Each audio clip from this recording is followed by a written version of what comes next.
The leaves are changing color and it's fall. So I'm going to show you today what we're going to be doing to prepare for the first frost that's coming very soon. You're in the garden with Patrick. So today what I'm going to be showing you is how we're preparing our garden for the winter. I've showed you a little bit on some other videos that we've done on how we are preparing our soil, amendments, those types of things. I'll put a link in the comments below on how you can amend your soil. That's one very important thing that you're going to do in the fall time to allow things to kind of decompose over the winter and prepare yourself for spring. But what we're going to do today is I'm going to show you some things on how we're specifically going to be preparing our garden for the first frost. And the first most important thing is you want to remove all of those vegetables that you have on your vines, because then they will not be good. So that's the first thing we're going to do. I'm going to take all the vegetables out. I'll show you how we're going to do that. Then we're going to do a couple of little experiments. We're going to try to save a couple of the plants for overwintering them, and we're going to do that, and that way we plant them in the spring. I'm going to do a separate video specifically on that, but I'm going to give you a real quick preview on how we're going to do that. So what we're doing today is we're going to look at some successes and some failures in our garden, what worked well, what didn't work so well. So as you can see today, we have still plenty of flowers on the tomato plants and the tomatoes, and I'm going to show you the results, final results of our little trellising that we did here, and that way you can kind of get an idea for assessing that for next year. So here you see the tomato plant that we have, and this actually grew all the way up. Well, let's show you a couple here first. So this plant came up from the very beginning here, and you can see, just take a look at that trunk. I mean, it's just crazy as far as how thick and large that is. So the tomato plant grew from here, went all the way up about maybe 8 foot or so onto my trellis, which is right here. Okay, so I have that trellis there, and then it came over, and we have that flopped over to the next trellis here, and it's also flopping down from here. So you can see it's even grown quite a bit, and we've gotten a lot of tomatoes. We even have some little baby tomatoes coming in, but again, plenty of tomatoes throughout this. And again, look at here how far down this has gone. So this tomato plant has done extremely well over the trellis.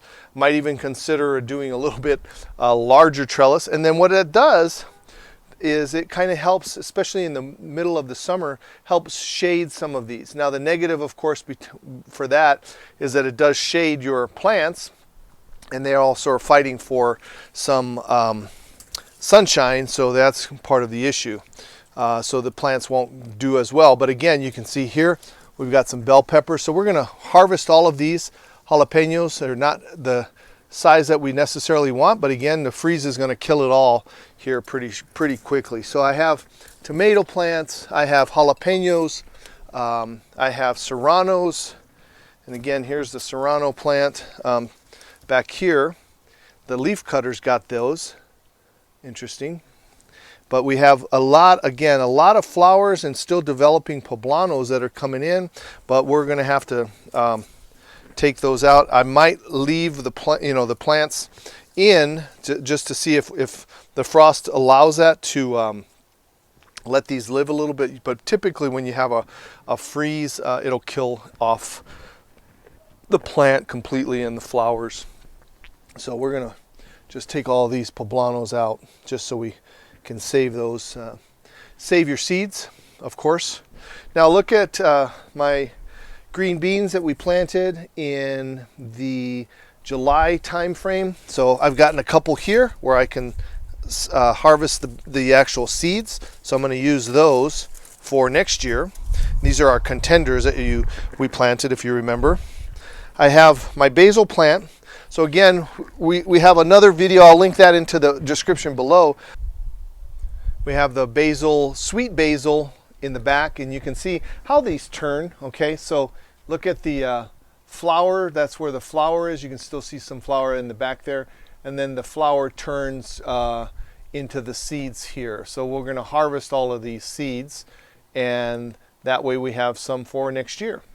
And then I have my little helper here. This is little Luna. Hi, Luna. Luna is helping us with the garden today. And we also have a special guest. This is Juanita. Juanita, say hi. So we have our helpers here, and we're going to go ahead and show you the harvest that we did by picking all of these plants.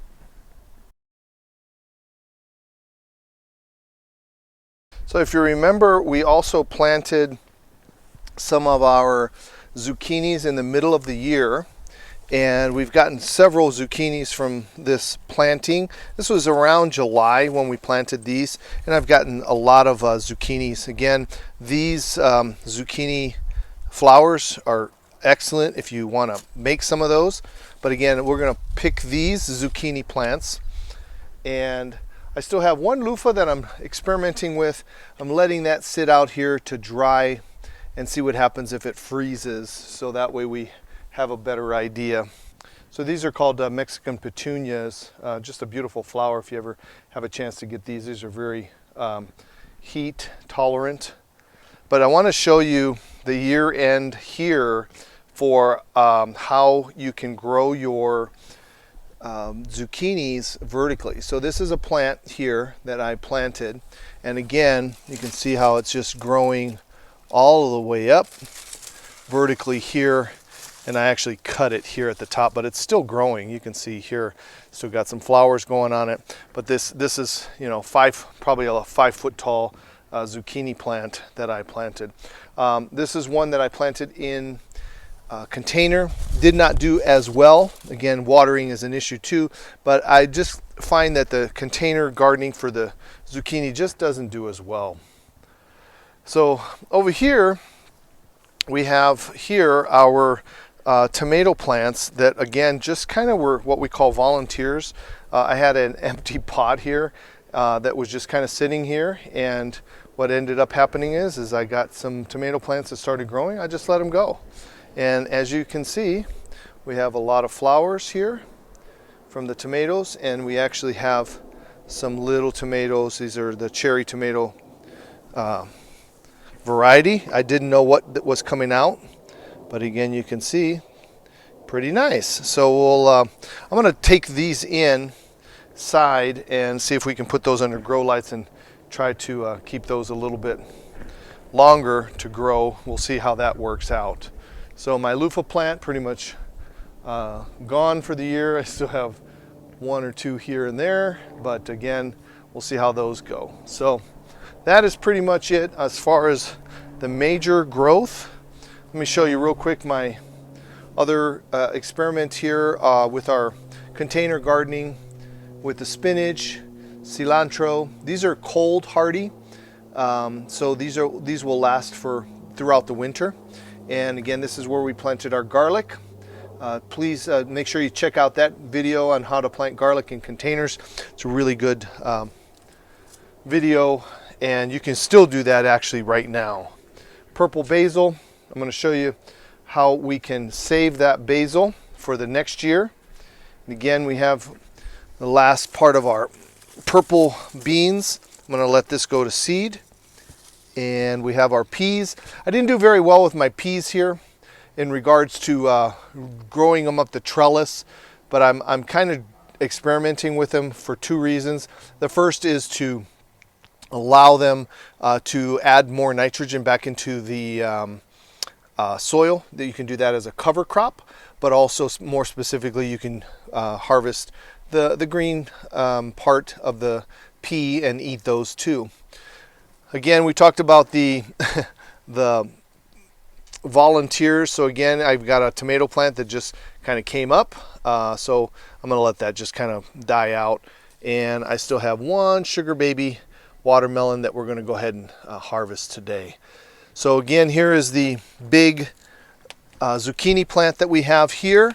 You can see inside that there's a little zucchini that's kind of coming in. Not sure what to do with that because it's not really large enough to harvest. But so again, the same thing. We grew this vertically and did well. This is my one that I planted in July, and then you can see it's almost the exact same height as the one that I planted in the spring. So definitely you want to do that when you grow your zucchini vertically, and you can really plant that at any time.